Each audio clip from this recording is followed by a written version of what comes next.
Laugh out loud, it's the place to be, where geeky minds meet so naturally. From pixel legends to blockbuster heart, dive right in, let's set this vibe apart. Laugh out loud. Yeah, you guys know the rest of this. I don't need to say it again. So it's another episode of the BM show. It sure is. I was just thinking, we just did this 10-minute meeting before hitting record, and at no point did we mention what order we're doing the movies in or who's doing what. That's because mentally I knew that fans enjoy hearing our planning.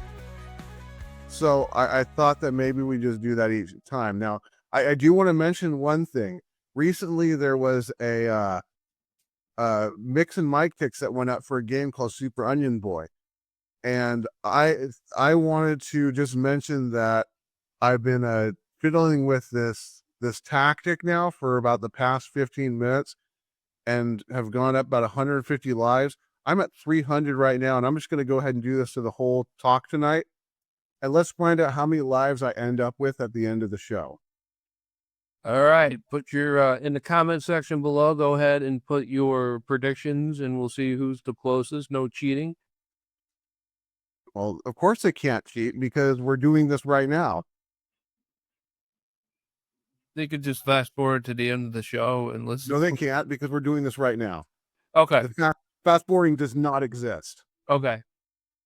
Well, I mean, we can't do it right now. Yes. Okay. Yeah. Neither can they. Yeah, remember, the only people that can fast forward are VIP members. Yeah. Why would you want to fast forward? I think I guess everybody should get promoted. So I do have to pause doing this because we do have our classic new segment called what is it? You Speak Regurgitate, which I do want to mention. We acquired some haters off that last one. I don't know if you noticed the thumbs down count, but a few of our videos just all of a sudden magically got a couple thumbs down. So I don't know if it was that or maybe some people didn't like the channels that we were talking about. I don't know. But yeah, so we may have got some haters, but that's okay. Haters still a like in a way. It's like that. It all looks the same to YouTube. So it's like that. What was that? The Private Parts movie, where he's asking, how long does the average person that likes Howard Stern listen? And then asks, how long does the average person that hates Howard Stern listen? Yeah, the average person who likes it listens for half an hour, and the average person who hates it listens for like 2.5 hours or something ridiculous. Exactly. Yeah, I remember that. I want to see what he's going to say next. Yeah. So at that point, let's go ahead and see what I'm going to say next as we get to our segment. You speak, we regurgitate. So which means I now have to pause my game at 326 lives. So I did want to bring out 2 comments on this one. And you're going to see that they're not always hateful comments. They're just comments that I think we need to comment on. So the first one was actually on the Bandmaid's Tale video, not the short, but the video, which was posted back on the 17th. And this guy is, let's just call him D-Man to protect his identity. So D-Man left this comment. Heard it, loved it, listened 12 times in a row to make sure I didn't miss anything. Ladies just plain rock. I'm assuming that's supposed to be actually plain rock. But what I want to mention here, listened 12 times in a row. Wow. That's dedication. That is dedication. That's someone who's going places. I won't listen to something 12 times in a row if I knew like the person who made it and they were there in the room with me and wanted to listen to it 12 times in a row. Like, for the 6th time, like, oh, look at the time. That's the kind of fan, though, that every band would want. Unless, of course, they turn out crazy, like at the end. But I don't think D-Man's going to be crazy. So I just think that he has really good taste. Sounds like it. And I would probably want to party with this guy. Or I don't know, guy or lady. I don't know which it is. party with this person. This person. Yes, because they seem awesome.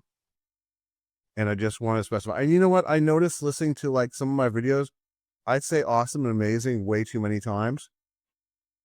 But I don't care. Oh, that's awesome. It's awesome. It is amazing. Absolutely. All right, so that's the first comment that I wanted to bring out. And now I have to pause my game again at 336 lives.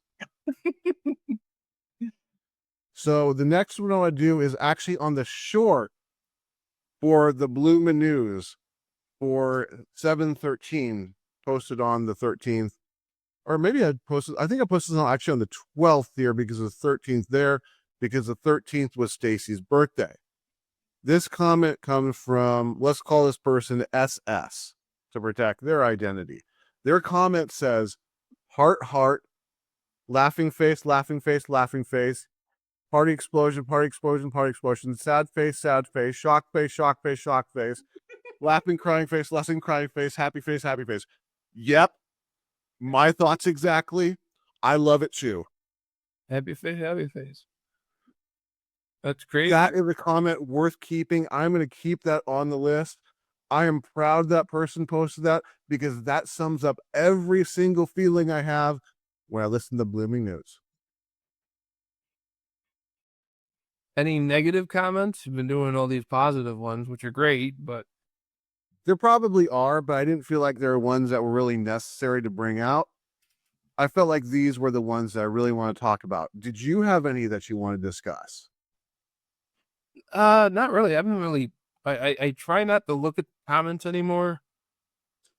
Even on my personal stuff, because I had like a bunch of people rip into me because I ripped into the Late Show with Colbert and what happened this week and how he basically just sank this ship that has been sailing for all these years, and people were like defending him. I'm like, oh, I'm glad that this millionaire has you defending him. Yeah, that tends to happen.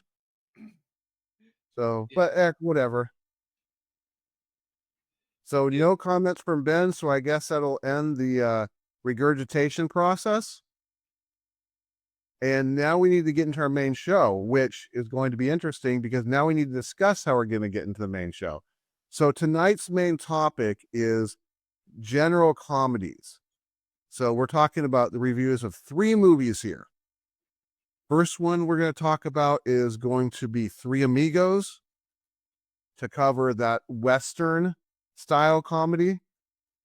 Then we're going to talk about Top Secret, to cover the world, the Nazi, Nazi spy war type movie.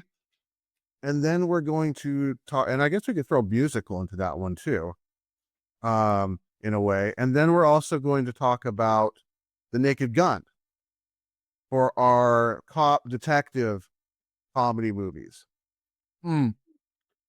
So here's what I'm thinking about the order, if you're okay with this. Oh, there is something that all these movies have in common. I just plugged it into the machine. They're all funny. Okay, another thing that all these movies have in common. Though they're not credited in the Three Amigos, all 3 movies tonight are associated. They all had a hand from Zaz, which is David Zucker, Jim Abrams, and Jerry Zucker were writers for 2 of the movies, and for one of the movies, The Three Amigos, they helped to punch up the script. That I didn't know about. Yeah. Because the writers for that one is Steve Martin and Lorne Michaels with Randy Newman. Yeah, but they share. Well, no, not as that. I fucking hate this stupid thing. I didn't read the whole thing, and I'm taking it for its word here. Okay, so it's not from Zaz, but it shares a similar comedy style. Then why are you telling me this? Because it's AI. It's AI flop. God. All right. Let's continue. Okay, so here's the order I'm thinking about. If you don't mind, I would like to take the beginning for Three Amigos and Naked Gun, and I would like to give you Top Secret since it's the first time you ever watched it.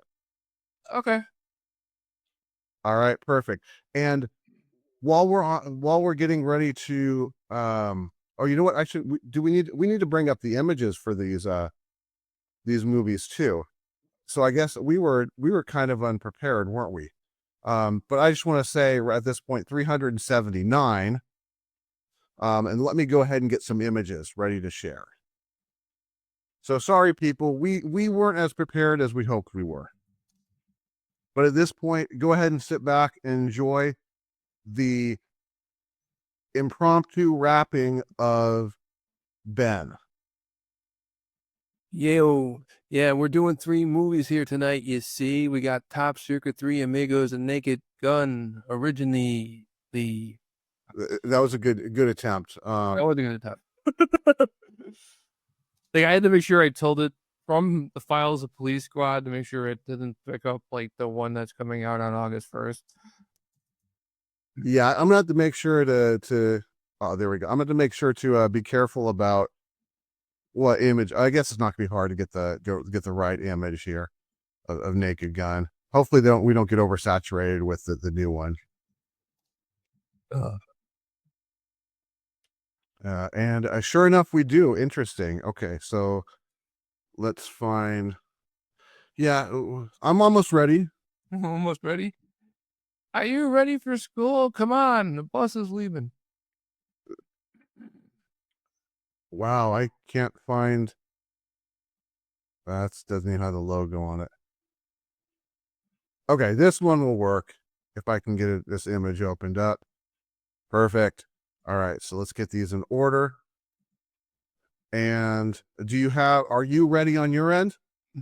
Yes, I am. Okay. And the first one is now on the screen. Three Amigos. First, it's not. Hold on. Sorry. It's not because I did the wrong thing. Oh, it's on. Okay. Yeah, it's on the screen. It's been on the screen. Yeah, I hit the wrong thing and went to a Google search. Oh, okay. Go for it. Three Amigos is a 1986 American comedy film directed by John Landis and starring Steve Martin, Chevy Chase, and Martin Short. The film follows the 3 silent film actors, Lucky Day, Dusty Bottoms, and Ned Nederlander. Nederlander. Needle like a sewing needle. Oh, needle. Okay. Ned Nederlander, who are mistaken for real-life heroes by a small Mexican village under the siege of the infamous bandit El Guapo. The trio initially oblivious to the danger believes that they were hired for a performance. As reality sets in, they must rise to the occasion and become the heroes they only portrayed on screen. Known for its mix of slapstick satire and musical interludes, including the song My Little Buttercup, Three Amigos has become a comedy cult classic, celebrated for its charming cast, quotable lines, and light-hearted tone. Okay, so first off, seeing how I jumped in to correct Ben, I think we can all see where I'm going to go with this one. What I really want to say about Three Amigos is there's movies out there that no matter what day and age it is, they are always going to be masterpieces. We could be looking at 300 years down the line. People are getting movies beamed directly into their heads. This movie will still be a classic at that point because it doesn't really date itself other than the fact that it uses that for a specific setting. Whereas you get movies that, like they say today on them and you can tell the cars are like from the 1970s. This movie obviously is supposed to be this specific time, but everything about this makes it just a memorable movie. The lines, the comedy, the villains themselves. El Guapo Jefe is a side villain, and I would say that he is a better villain than a whole lot of other movies' main villains. There's so much characterization to not only the characters but the villains themselves, El Guapo and Jefe, that make them just stand out to where you would want a movie with a continuation of their story if that was possible. Obviously, it's not the way it ended, but there's no way you're not going to love those characters, and there's no way you're not going to love just the pure stupidity of the Three Amigos themselves. They Martin Shorts, Steve Martin, Chevy Chase, they all work so good together on this movie. And this is one of those movies that, yeah, I quote a whole lot. Maria and I actually quote, and we're known to say when like if she asks me something like, "What did you do today?" and my answer will be, "I like chicken gravy," and she understands exactly what that means based off of the Three Amigos. I can't really think of one like bad thing I would ever want to say about this movie. There's really nothing that I can think of that's actually bad or weak about this movie. The whole movie itself just stands out as just a wonderful adventure. So, are you trying to say you like this movie?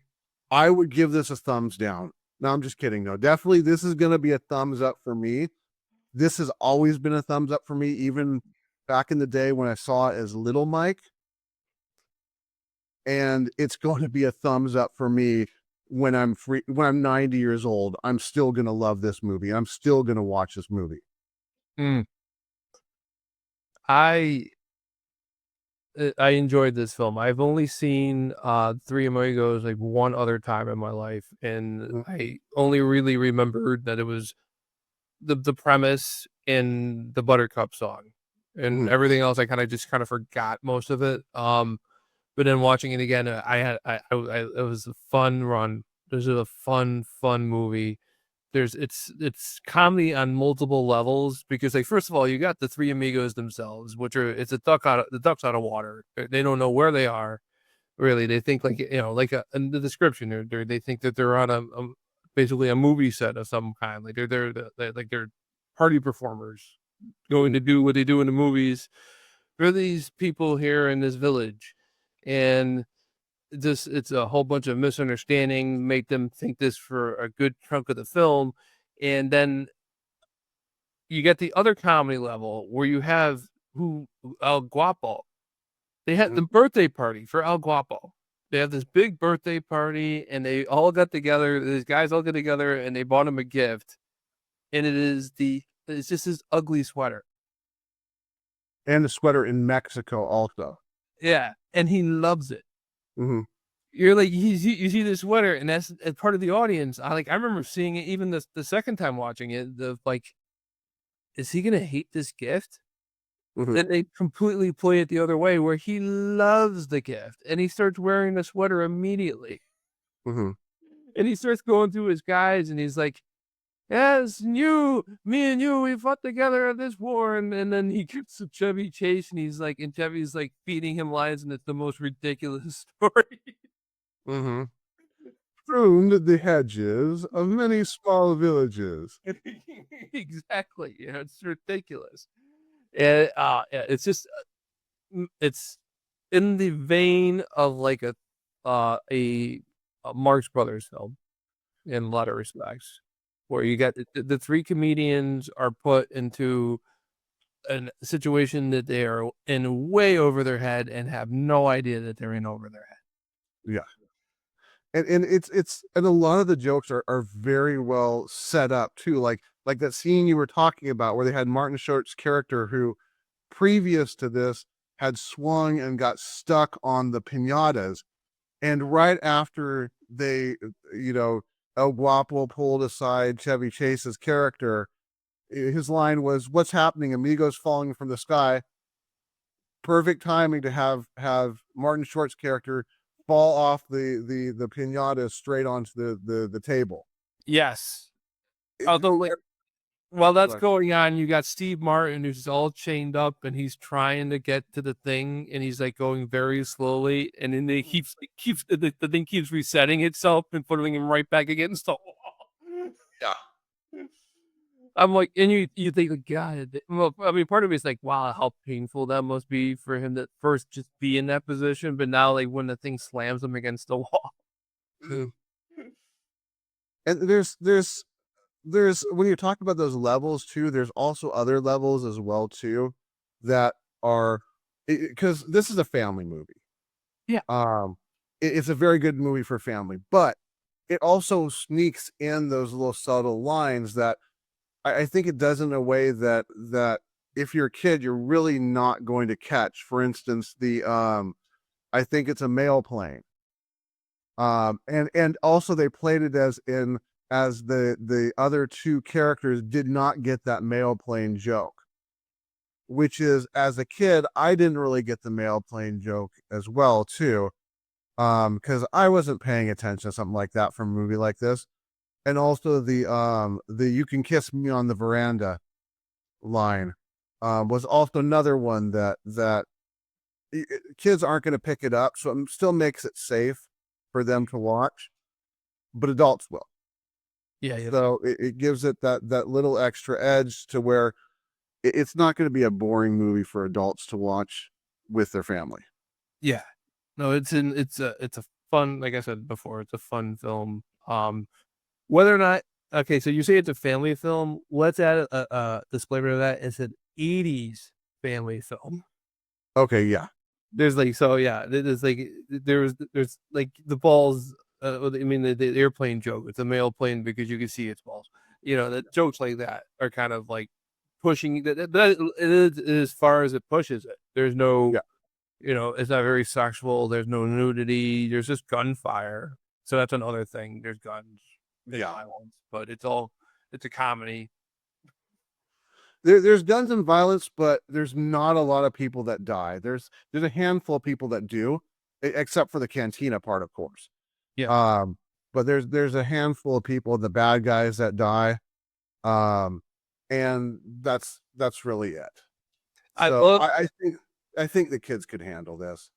I love how they have it where the German shows up and he goes to the bar and he has to go and set them straight, and he tells them like, you think I'm tough. The guys who are coming after me are like way tougher than I am. And then the three amigos show up and they think those are the real tough guys, and that's when they do the whole buttercup scene. And then like 10 minutes later, the Germans show up. He shoot them all like they're the sharpest sharpshooters ever with a pistol. Yeah, and then you get the that's another actor that needs to be mentioned here is the bartender. The bartender is fantastic. My little buttercup. In the scene where after that shooting, he's like, "This town is getting too rough for me." Yep.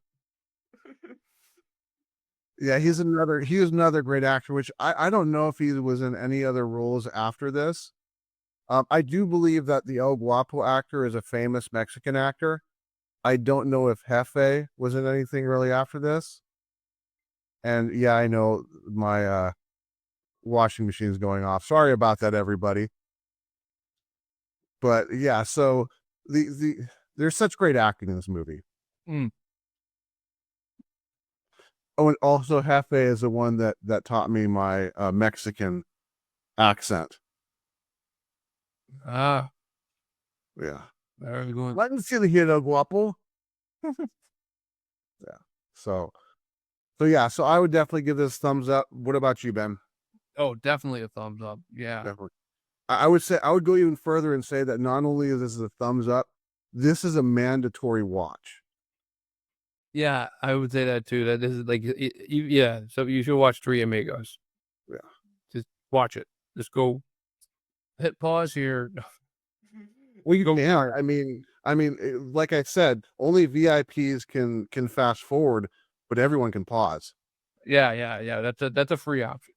Exactly. We may put that behind a paywall someday, so take advantage of it while you can. Yes. Are we ready to move on? I think we are ready to move on. I do want to make something clear right now. 512. Okay, we're up to 512 lives on Onion Boy. On Super Onion Boy using that person mic there. Yeah. Super Onion Boy, we're using the tips that you found online. Yes, exactly. I found online by someone who is really good at this game on the BM show. I'm now at 520 and we're still going. Well, all right, let me go ahead and change the movie. And there comes the second one. And let's just make sure that I'm on the same page you are. I am. Okay. Top Secret is a 1984 American comedy film directed by Jim Abrams, David Zucker, and Jerry Zucker, a parody of both World War II spy films and Elvis musicals. Oh, that makes a lot of sense. It stars Val Kilmer in his feature film role as Nick Rivers, a rock and roll star who becomes embroiled in a plot to rescue a scientist imprisoned behind the Iron Curtain. Blending musical numbers, physical comedy, and surreal humor, this film is known for its rapid-fire jokes and intuitive visual gags, such as memorable underwater bar fight, a scene performed entirely in reverse. While not a major box office success upon its release, Top Secret has gained a cult following for its absurdist style and fearless commitment to parody. I'm first on this, right? Yes. I'm not going to say that this is a bad film because it is enjoyable. There's some good comedic parts to it. So Airplane at least had the advantage that they didn't already have made an airplane to copy. Mhm. This, on the other hand, they've already made an airplane movie that they wanted to copy. So it's like, what if Airplane took place behind the Iron Curtain, and let's make the East German soldiers Nazis, but not Nazis. They're almost Nazis because it's very Nazi-ish. Mhm. And then this Val Kilmer character with the musicals, and I'm like, wow, he's just like Elvis. Okay. But it still feels like there's a story to it, and they do follow the story, and there's jokes, but it kind of just feels like if this movie never existed, the world would be fine for it. It doesn't need to be. It doesn't need to be. I can just end it there. It does not need to be. Then, like that said, I did laugh. It's not a bad movie. It's one of those movies that, like, I consider, like, if you in the old days you'd be flipping through the channels and you turn the TV on and then you forget the remote's on the other side of the room or whatever, and this movie's on. This is a movie you'll enjoy it, but this isn't a movie I would say you go out looking for it. You don't need to see this. Mhm. It's okay if you do and won't scar you. It's not horrible, and it doesn't have anything that's really out of bounds with it. But at the same time, it's like it's just there. Mhm. Go ahead. Okay, so everything I said about the Three Amigos being a classic that's going to live on, Top Secret is not that classic that's going to live on. Oh God, Yeah. I thought you were gonna say that you thought the same thing about this movie. I'm like, all right, just slammed it. But I want to say something about it. It's still a really good movie. It's one. I think I agree with where you're kind of going with it. It's not a movie that you really need to seek out to definitely watch in life, but watching it isn't going to be really a bad experience. It's still got enough to be fun. Now, I do want to say, whereas Three Amigos would be a definite family movie, Top Secret is not so much in that luxury because there's a few things in there that I don't think parents would want their kids to see. Nowadays, maybe parents don't care. But I think there's some things in there that are definitely pushing the the age of the rating of like, for instance, the device that his agent manager gets from Oh yeah, jeez, dude, I completely forgot about that. yeah. Yeah, this is not age appropriate. That's another thing that's against this movie. Yeah, it's Or like on the island when they have the we had to explore things ourselves, and you can clearly there's like they're eight. doing. You know what movie they're doing there, right? That's the Blue Lagoon. Oh, absolutely. Yeah. So, but it's still kind of pushing those boundaries on age. But there are some really smart lines in this movie. I do want to bring up probably my favorite line in it is where they're talking about the police officer that got pushed off the ledge at the concert. and um and the general says, let's hope for you that nothing happens to him. And they get the phone call, and you can hear on his end he's saying, what is his condition? And he goes, I see. Well, let me know if there's any changes. He hangs up the phone. The first thing out of his mouth is, he's dead. He's dead. I mean, There's any changes. it's got some really classic smart lines to it. Mhm. And I'm glad that description brought out the scene that's run backwards, because that scene really needs to be brought out. And that scene, I would say, is definitely one reason to 100% watch this movie, because that backwards scene was so well done. I got I kind of a good description, describer for this. This is like, it's written by the same guys who did Airplane. It's almost like they wrote Airplane and they had a lot of jokes and premises that they didn't try on Airplane. Yeah. And they were given the green light to do another movie. So they just decided to do it all in this one. Exactly. And it's kind of those lines that are on the cutting room floor, but they're still good lines. So, and they definitely work in this movie. Yeah. I do want to bring out a couple actors in this, because you have things like Starsky and Hutch and Turner and Hooch and Hobbs and Shaw, and these definite duo movies that are good movies. This movie really would have benefited from a duo movie based on a couple characters, because these two characters were definitely the stars in the movies. And that would have been if we would have seen a movie for Deja Vu and Chocolate Mousse. No. Because those guys really stole pretty much every scene that they were in.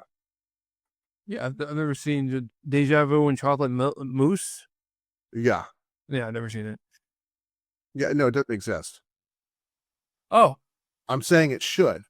Oh, because those two characters were very well done. Oh, I get you. Okay. I missed that part. Okay.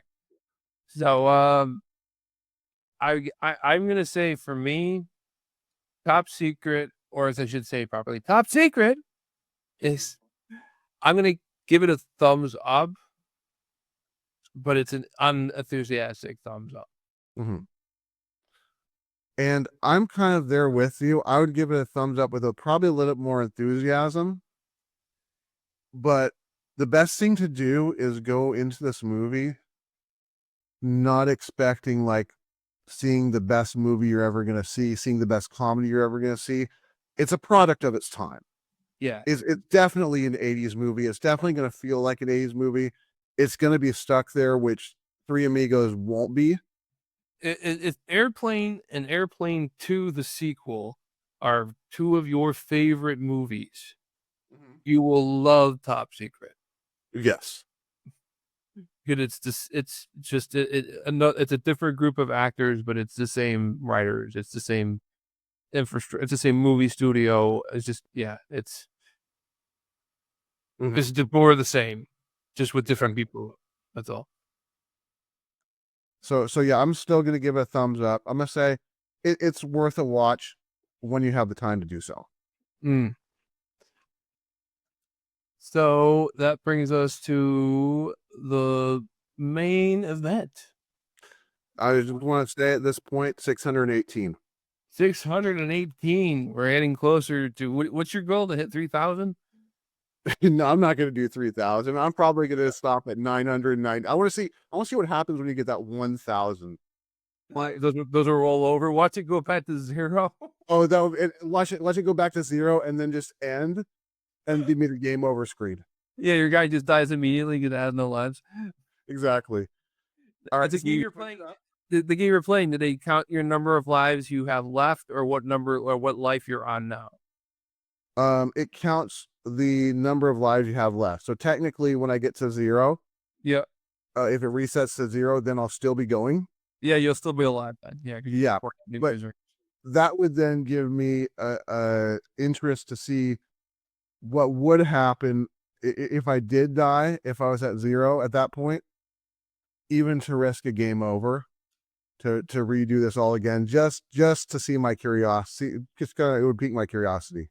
Yeah. So, All right, moving right along. okay, so let me know when you're ready for me to change the picture because right now I'm doing my run to get the men. Well, change the picture while you're doing your manhunt. Okay, we should be on the new one. Okay. The Naked Gun from the Files of Police Squad is a 1988 American slapstick crime comedy directed by David Zucker and starring Leslie Nielsen, Priscilla Presley, Ricardo Montalban, George Kennedy, and O.J. Simpson. Based on the short-lived television series Police Squad, the film follows bumbling police lieutenant Frank Drebin as he uncovers a plot to assassinate Queen Elizabeth II during her visit to Los Angeles. The film is packed with sight gags, wordplay, and absurdist humor typical of the Zucker team. Leslie Nielsen's deadpan delivery as the oblivious but well-mannered Drebin become iconic, helping to revive his career as a comedic actor. A surprise box office hit, The Naked Gun spawned 2 sequels and became one of the most beloved entries in the parody film genre. Okay, so the Naked Gun, I'm gonna put this at an interesting level. I said that Three Amigos is a classic that's gonna live on. Top Secret is a classic for its time, but not really destined to live on. Naked Gun is a classic that may end up falling in between that level. And I think that I have to bring in the fact that it is a series because the Naked Gun by itself, by just that only the first movie is absolutely phenomenal. It's got some really witty parts to it. For instance, the I can't hear you, don't talk while firing the gun at the same time. It's classic Abrams Zucker one-line zingers. Mm. And they're on a good level on this one, much better level than they were on Top Secret. But the thing that I want to bring in with a series is that when you get the other 2 movies involved, it becomes confusing which movie did what, because they all feel extremely similar at that point. To where it's like, okay, which movie had this line, which movie had this villain, which movie had this happen. And also, if you've actually, I don't know if you've watched the Police Squad episodes, a lot of it feels like it was basically taken from the Police Squad episodes too, so those feel really similar. I only seen like random clips. I've only seen random clips from Police Squad. So to me, I kind of figured that that's what this was. They did like what they did with the Mr. Bean, where the Mr. Bean movie was just the best of his skits from his TV show that nobody in the U.S. saw unless you were a super nerd. Thank you very much. I loved Mr. Bean growing up before there was a movie. And the Naked Gun seems to be the same thing with Police Squad, where if you watch the Police Squad movies, this is the best of Police Squad, just reformatted into a coherent script. But it's smart. And something interesting that you may tie in is that each song had a special anthem to it. Like Top Secret had the take on the East German anthem. This one has a take on the American anthem. Three Amigos, I guess you could say they had their own special anthem. So that's something that ties all 3 of them together. But if you want to count My Little Buttercup as an anthem. I was counting the One for Each Other and All for One. Oh, that's right. That's right. I was just thinking, I love that. I think that's my favorite part of that movie is the My Little Buttercup. Yeah, go ahead. We'll go back to Naked Gun. With the way that some of the artists have purposely butchered the national anthem, we really should get we should have gotten Leslie Nielsen to sing the national anthem in the way that it was done in Naked Gun, because that was done really well. It's just there's so much in this movie that's good, but it kind of gets washed out because of the sequels. Not saying they're bad, but you were talking about you don't remember what movies certain parts came from, and I have that issue with parts 2 and 3 because I've only seen parts 2 and 3 maybe twice, but I've seen the Naked Gun from the Files of Police Squad to make sure you know it's the old one, not the new one. I've seen this movie a ton of times. Mm. This is like one of my favorite comedy movies ever. I still laugh at it no matter how many times I've seen it. I know exactly what's going to happen, when it's going to happen. Ricardo Montalban this is the first time I've seen him in anything. I saw him in doing this before I saw him do Star Trek. And also like, well, actually before this, I saw him on Paradise Island, but, welcome to Paradise Island. And, he's great. He's just the way he talks, his accent. He's one of those people like, and the fact that he actually has some acting chops, but even if he didn't, he's really hired for that voice and just the way he delivers the lines. And I thought that this, again, watching it one more time this week, actually, I did all 3 movies back to back on Thursday. I was like, I just love The Naked Gun. It's just such a good movie. And I want to say the same thing. I do love The Naked Gun as well. Yeah. I love it a lot. It is, and I do know, I have an idea, you know, what lines are which, and I do agree that the second and third are the ones where it'll get more confusing. They're less memorable. But yeah, but there's still some lines in there which Maria and I joke about the whole I've been swimming in raw sewage, I love it, and we'll just out of the blue just yell out I love it. But yeah, but the thing is, it starts to bleed into the first one too, in my memories of the first one. I love all 3 of them, and I would watch all 3 of them at any time. And I'm definitely going to give The Naked Gun a thumbs up. I'm definitely going to recommend it as a movie to see, as well as it is definitely worth seeing the whole series of the movies. It's just be kind of, if you've never seen the 3 Naked Gun movies, then get ready for something that's going to feel like they realized that the first one really succeeded, so they wanted to keep it at that same level. And they do. Like, you know, sometimes you watch these movie series and like the second part and the third part, they feel like derailed almost, like they're completely in a different direction or whatever. Parts 2 and 3, The Naked Gun, there's the same writers, it's the same people, it has the same feel. They feel like proper sequels. Like it's believable that Frank Drebin would be continuing on in this part of his life. One of the things that you could check out, in fact, Mike, I know you swore off wrestling.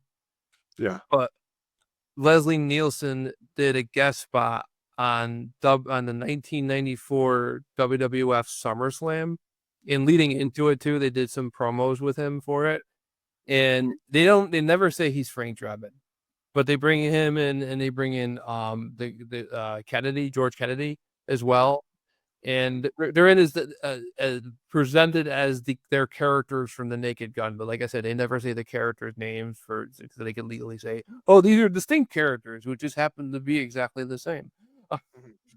And there's a whole thing where in Royal Rumble 1994, The Undertaker takes on Yokozuna in a casket match, and Yokozuna beats him. And they do a whole thing where the Undertaker gets buried alive, and they act like he got risen up to the heavens.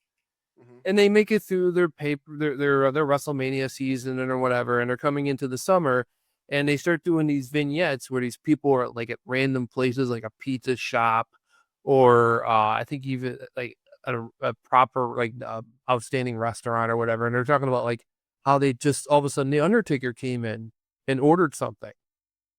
And they start showing Frank Drebin, and I got to put that in quotation marks, you know, Frank Drebin is starting to investigate this. And I'm like, this is so cool, you know, that The Naked Gun's getting involved in WWF. And they run these throughout the weeks, and then the $1 Million Man, Ted DiBiase, shows up, and he's the big bad guy in wrestling at the time, and he says that he has the Undertaker, and they bring out this guy who is not Mark Calloway, who actually is the name of the actual Undertaker. It's this other guy, whose name escapes me right now, Brian something, I think, and he is actually good friends with Mark Calloway, and Mark suggested him to be the fake Undertaker. So they're presenting to be the Undertaker, and it's one of those things where if you're at the show and you're like, and you got nosebleed seats, you wouldn't be able to tell that this is not the actual Undertaker. You would think that actually it was the guy. But if you're watching him up close, you can see that the tattoos are drawn onto his arm. They're not real tattoos, and there's telltale signs. But when I was a kid, I couldn't tell. So I'm a kid falling for this as they're showing it. Anyways, you fast forward and they're showing the Undertaker, this fake Undertaker coming out and doing all the same moves, but instead of being into the urn, with the real Undertaker would be really into his urn, and he wants the urn, and the urn is the source of his power. This Undertaker, the source of his power is dollars. So the $1 Million Man will take out a bunch of hundreds, and he'll be like, "Ooh, I have power now." And this works out because the Undertaker was originally introduced by the $1 Million Man when he first came to the WWF. So that's how they're tying this in, of why the Undertaker would be there. It would be plausible that he joined the $1 Million Man's corporation. So all of a sudden, Paul Bearer, who is the long-term manager of the Undertaker, he shows up and he says, "That is not my Undertaker. My Undertaker is coming back." And they do a thing where they flicker the lights and they do the dong sound and make it look like, because the Undertaker's supposed to be magical, like he has mystical powers. And so the Undertaker is supposed to be coming back, and they make the challenge without the real Undertaker coming back at all. They make the challenge for SummerSlam. So all throughout SummerSlam, you got quote unquote Frank Drebin, along with what is George Kennedy's character? Oh, it doesn't matter. George Kennedy and Leslie Nielsen are playing their characters from the Naked Gun, and they're throughout SummerSlam are still investigating this case, trying to figure out why is there two Undertakers? Who's the real Undertaker? That's the case they're trying to crack. And every single time they just miss the Undertaker by that much. Like he's there, and then 2 seconds later, Drebin shows up, and it's done it's comedic. It's not done at the same level as Zaz, but it's done as if somebody who really studied the Naked Gun movies and the Police Squad movies. It was written by the WWE guys, and or F, whatever you want to call it. And you could tell they had an understanding of how the humor worked, but they're not as talented as Zaz. So the jokes they're not falling flat, but they're not doing as well as if the real guys were writing it. Gotcha. If it makes any sense. They weren't horrible, but they weren't great. So I think the character you're referring to, I think his name was Ed, was it? Ed, that's his name. Thank you. So yeah, Ed and Drebin are still investigating this, and then they do a whole thing where the Undertaker takes on the Undertaker, and it's the main event, and it's a pretty subpar matchup. What you see, Brian Johnson is the guy's name. What you see, Brian, I think that's what his name is. Once you see him and Mark Calloway face to face, the illusion's completely destroyed. You could definitely see that one of them's not the real one. Yeah. And then after the match finishes, they have the most unsatisfying wrap up to the Drebin story, where he just finds a case, like one of those cases that the mafia would have a bunch of money in. He finds one of those on the floor, closed, and Ed comes up behind him and he goes, the case is closed. You solved the case. I don't know how you do it." And I'm like, he solved it? What? Like I said, it's very unsatisfying, but I guess they had no other way of wrapping up this involvement of these Naked Gun characters in this wrestling storyline. Yeah. I was watching another podcast talk about it, and they kind of like they shit on it a little bit, and I'm like, but it's not horrible. And they didn't say it was horrible either. They're just saying, like I said, like the writing was kind of blah. But I could tell that the writers had appreciation for the Naked Gun movies. Mhm. And I did too. As a kid, I enjoyed it, and if I watched it again now, if I were to sit through all the promos leading into that SummerSlam and then watch the whole thing, I'd probably enjoy it. Mm. Okay. So So I don't know if we talked about this being a family movie or not. Did we discuss that with Naked Gun, or was that? Did you see? I would think maybe it would be okay because a lot of the jokes that would be over their age thing would also be over their head. Maybe this is the one that Nice Speedy Ver. I didn't get that as a kid. yeah, the concrete dildo is pretty extreme. That's true. And then where he grabs the girl's boobs. I forgot. Yeah, and also the everything I see reminds me of her. That one may fly over a lot of kids' heads. Safe sex where they're wearing the gigantic condom. Yeah, this Never mind. this is one to be cautious about. I'm remembering this with rose-colored glasses, and I watched it. Yeah, I think because I watched it so long ago. But it was like, yeah. So for me though, I'm definitely gonna give Naked Gun a thumbs up. I will say This is definitely a thumbs up. In fact, you might watch this, and then you watch the second one and the third one, and then you're gonna want to watch Police Squad. yeah. But then when you watch Police Squad, you're like, oh yeah, they did this gag in the Naked Gun. Now I think that with this new one coming out, it's going to be vastly different. Do you know why they called it the Naked Gun? Why is that? Like, why wouldn't they call it Police Squad? That's the name of the TV show. It came out around the same time as Police Academy. Ah, okay. They didn't want confusion in the marketplace. So yeah. That's your little bit of trivia on that one. Now I do want to mention something about all three of these movies. Well, for the most part, all three. I do know out of these three, I do know which ones that I saw in the theater and which one I didn't. So I do know that I saw Three Amigos in the theater, and I do know I saw Naked Gun in the theater, and I know Top Secret I didn't see until it was out on video. And I actually remember going to the theater and where I was sitting in each one of these, because these are one of those movies that I say are definitely memorable. So I remember my time as a kid seeing these. The Naked Gun, I'm pretty sure I saw that at home on video. I saw Top Secret last week for the first time. Three Amigos, for some reason, I get the feeling that I watched that off at like HBO on my stepfather's hot box. It's been so long. We're out of the you can't get prosecuted for this anymore. Yeah. I had a hot box. My grandfather had a hot box. My stepfather had a hot box. We all had hot boxes, okay? Hot boxes. Hot boxes. I remember when the day they went digital, it was the day the hot box died. And then they did the digital hot box. So then we got it back again. Hot boxes works. I remember when I bought mine. Actually, no, my grandfather gave me his old one, and it was a 2-piece thing. There was the actual tuner itself, and then the scrambler. Mm-hmm. And I used that up until they did the digital changeover. And then when they did the digital changeover, I remember asking my grandfather, like, because he knew people, and I would like, when you hear about the new, I'm like, they're gonna come up with. I did the whole mouse. There's a new mouse and a new mouse trap. So eventually they're gonna make a scrambler for this. And they said, Yep. when you hear about it, let me know and tell me how much it is.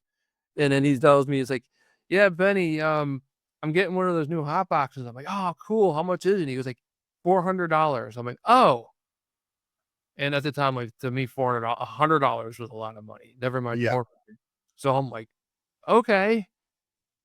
Well, if you end up getting a second one, Send it my way.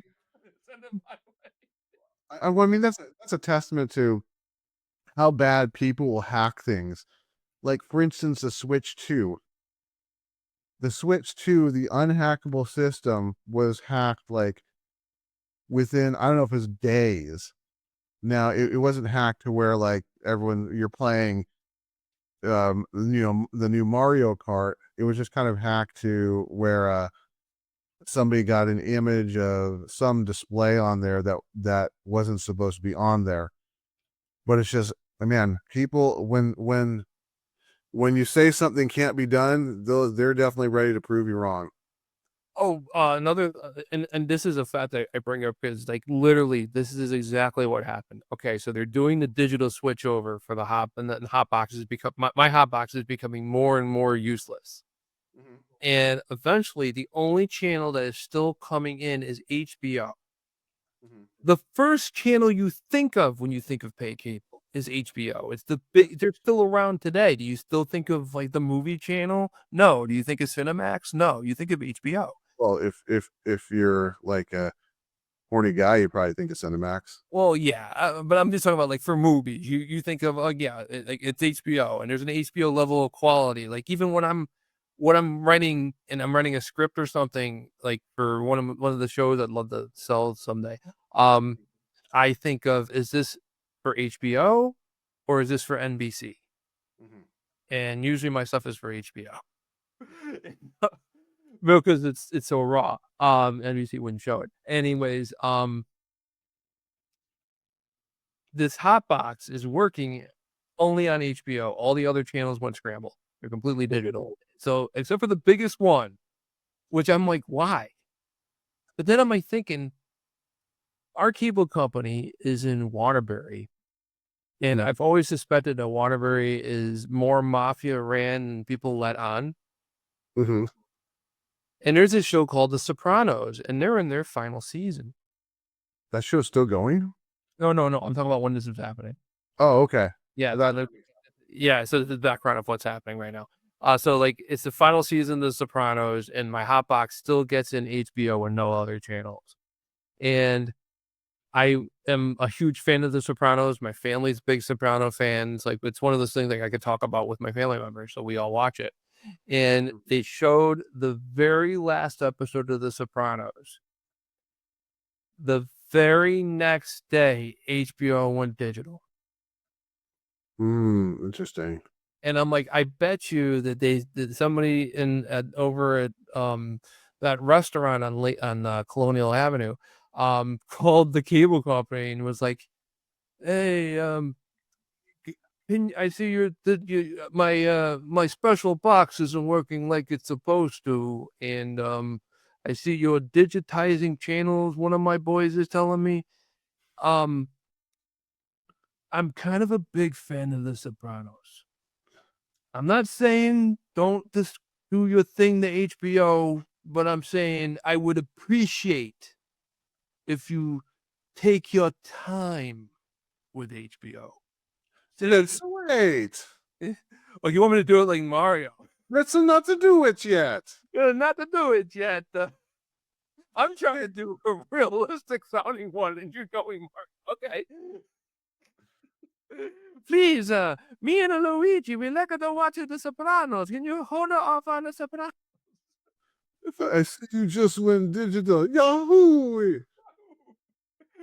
That also tells you, like, every single one of those guys in the mafia, other mafia guys in Waterbury, every single one of them had a hot box, which got me thinking, geez, I wonder if my grandfather had connections with those guys, and that's how he got it. See, I thought you were even going. I wonder if my grandfather is in the mafia.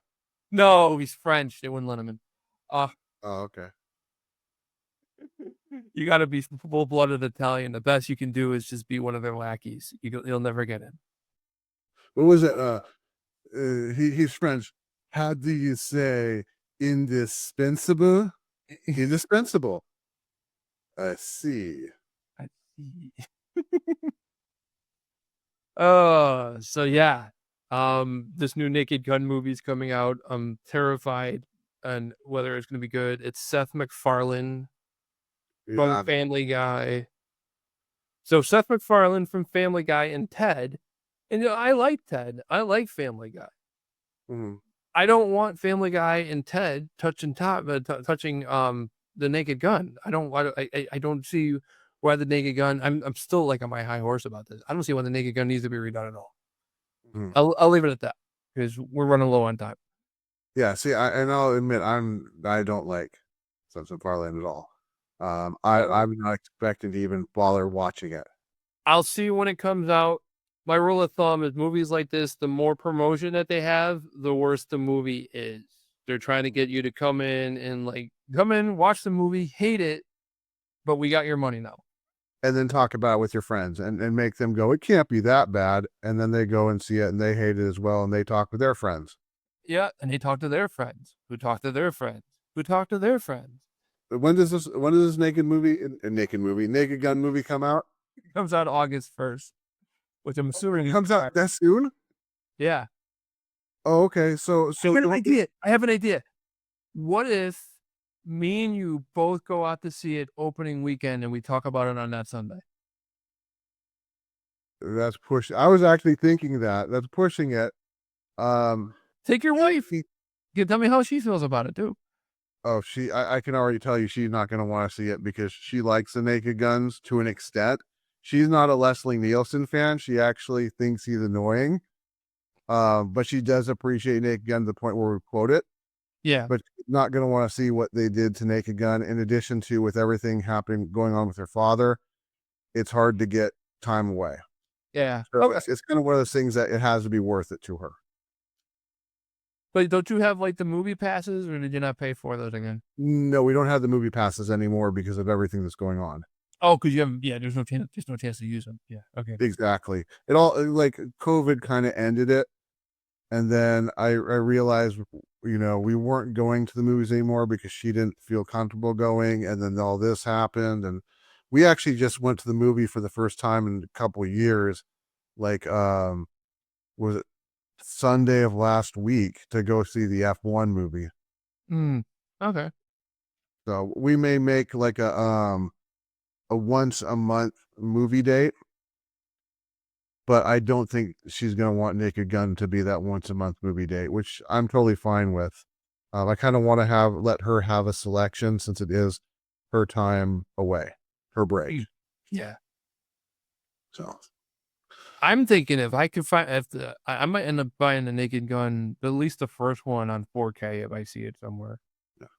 So I do want to throw that out there since Maria can't go to the Naked Gun. If you are in my area and would like to be the date to go with me to the Naked Gun on the first weekend, and then actually come on our show and talk about your opinion on it, you're welcome to do so. That's okay. Do you want to have them like email us or leave a comment down below, and who knows, we might actually do this? Well, I mean, I don't think anyone really knows 100% where I am, so that's fine. So besides, I actually like going to movies by myself. If I'm not going with Maria, I want to go by myself. Mike might or might not live in the same state as The Simpsons. Yes. They never clarified what state they're in. So exactly. I may be their next door neighbor. The one that you don't know about. He lives in Shelbyville. Yes. And that's why The Simpsons hate him, because he lives in Yes. All right. I think we're kind of done here, unless there's anything else we need to talk about. Wait, did we say our thumbs up or down? Not like we really have to. I think it's pretty clear where our thumbs up are. We both thumbs up Naked Gun, I'm pretty sure. Yeah. Yeah. So I think we can actually say that on this episode, we thumbs up everything. One wasn't really a strong thumbs up, but everything got a good thumb up. Yeah. And it's kind of nice that you put the weak one in the middle. You get these two like pillars holding up, like, it's like a hammock. I was going with, it's like Samson without hair. Oh, okay, that's true. Yeah. Oh, yeah. It's like the Samson story where first he has hair and then he loses his hair, and then at the end of the story he gets his hair back and kills everybody as they're laughing at him. Yeah, it's top secret is a Samson of movies. All right. So with that, I think that at this point I don't think there's any more we need to say. Oh, what are we doing next week? We got a billboard. Oh, yes. Okay, so next week is, of course, we're going to announce everything for August, so get ready for that. Next week, we're going back to gaming. We'll see if we can pull some of the regulars from the Squared over if possible. But the topic is going to be general things in games that game designers do that just piss you off. Like those stupid elements or stupid settings or stupid whatever that just irritates you. that those just keeps here. those unskippable training missions on a game genre that you've played a million times and you don't need training on. Yeah. Stuff. Anything like that, yes. So that's gonna be next week. So look forward to that one. And with that, I think we're done. Are we done? We are done. I think, though, I do want to ask for a favor. Sure. Would you be okay if I got the last word? Go right ahead. You do it. 966.